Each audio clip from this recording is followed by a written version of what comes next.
Bueno, en esta tarde estamos con el licenciado Inocencio Arriaga Bizarro. Esta entrevista es para que nos platique las vivencias de los hechos de que fue testigo en los días que se desarrollaron los acontecimientos del movimiento estudiantil del 68 y posteriormente nos platicará cómo se desarrolló el gobierno en ese año. Adelante, licenciado. Pues muy poco pudiese yo comentar porque era yo un jovencito, que estaba estudiando la primaria. Entonces, en el ambiente y el pequeño eh, lugar en que yo vivía, pues era muy corto. No, no podía yo ver qué es lo que sucedía más allá de la colonia donde yo vivía. Pero la colonia donde yo vivía está en la parte norte de lo que es la unidad profesional de Zacatenco. Luego entonces, en ese tiempo en que yo me desplazaba de mi casa de Tucumán a la colonia Lindavista, que era donde estaba la primaria en la que yo estudiaba, observé que el ejército estaba rodeando, estaba sitiado la unidad profesional de Zacatenco. Pues ahí lo que se comentaba en la colonia en la que vivía era que pues, lo único que comentaban era que qué pasó, porque estaba el ejército ahí, y decían que lo que yo escuchaba de los adultos era que se habían metido unos comunistas y que por eso estaban ahí el ejército. Pero pues lo único que yo observé es la cercanía de ahí, algunos autobuses quemados. Más allá no observé que es la televisión, el radio, no informaba nada. En ese tiempo lo que estaba, las noticias que eran, las que pasaban eran los viajes a la luna, los próximos inauguración de los Juegos Olímpicos. Nada más es lo que yo pude observar en esos días. En toda sociedad, institucionalmente las necesidades de la población son atendidas por la familia, el Estado y el mercado. El orden de la proporción en que cada una de estas instituciones participa en esta tarea definen el carácter de la propia sociedad. Se considera que los arreglos institucionales para ocuparse de las necesidades de la población deben recorrer la atención colectiva, constituyen la manera más eficiente de responder a ellas. Esto es evidente a lo largo de la historia de la humanidad. Sin embargo, en años recientes, la posición que se intenta generalizar en el mercado es la institución más eficiente para cumplir con este propósito. La búsqueda individual, la acción más eficaz para lograr así el acceso a esta posición está limitado. Hay que responsabilizar a la familia de esta tarea. En la coyuntura actual es indispensable y muy importante una reflexión sobre la política social.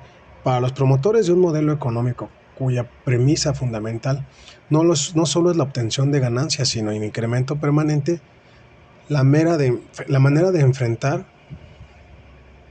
la crisis económica y especialmente la posición ante el déficit público es la reducción del gasto social.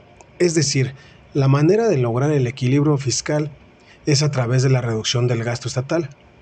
Se dedica a financiar los programas cuyo objetivo es garantizar el acceso a los bienes y servicios que permiten a la población cubrir sus necesidades básicas. Así, en las iniciativas para enfrentar a la crisis económica, los gobiernos y los organismos financieros internacionales se proponen el incremento de los ingresos gubernamentales a través de una reforma fiscal integral, porque esto último implica, centralmente, incidir sobre las ganancias del capital por la vía de los impuestos y obliga a gravar las transacciones financieras que están aún extensas de ello. En esta materia se propone el incremento de los impuestos al consumo que afecta de manera inequívoca los bienes comunes de los grupos sociales. La política social está conformada por el conjunto de acciones a través de las cuales el gobierno del país busca que los individuos que lo integran tengan condiciones de bienestar y por lo tanto dedica recursos para que les sea posible acceder a servicios de cuidado de la salud, educación, vivienda, ingresos que garanticen al menos la sobrevivencia cuando no cuente con una fuente que provea ante situaciones de desempleo temporal o permanente. Independientemente de su inserción en la estructura laboral, cuando se deriva de una obligación originada a una relación laboral en el sector formal de economía, constituye la seguridad social y cuando no esté el vínculo que le da origen de forma profesional. La sobrevivencia de los viejos, al ser un asunto de economía política, requiere de soluciones que no son individuales y por lo tanto deben sumirse colectivamente. Se trata de un problema no solo demográfico, su origen se encuentra en la forma en que se utiliza el ahorro derivado de la sociedad, de la actividad económica de la actividad y la distribución que se hace entre los. ¿Cómo ha cambiado el trabajo social desde 1969 a 1975?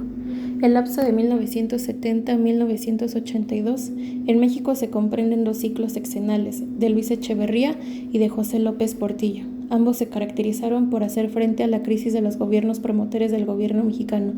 En particular, los acontecimientos de 1968 y 1971 fueron claras señales que exigían un ajuste de la política que previamente había sostenido el llamado periodo de desarrollo estabilizador, y por ello se anuncia un periodo que tal vez con el exceso de optimismo fue llamado el desarrollo compartido. El periodo de Luis Echeverría, adornado con sus propósitos de diálogo, con sus anhelos de apertura política y de regresión al populismo, tuvo que soportar el peso de la herencia de las décadas pasadas, contracción económica, estrechez y contención política.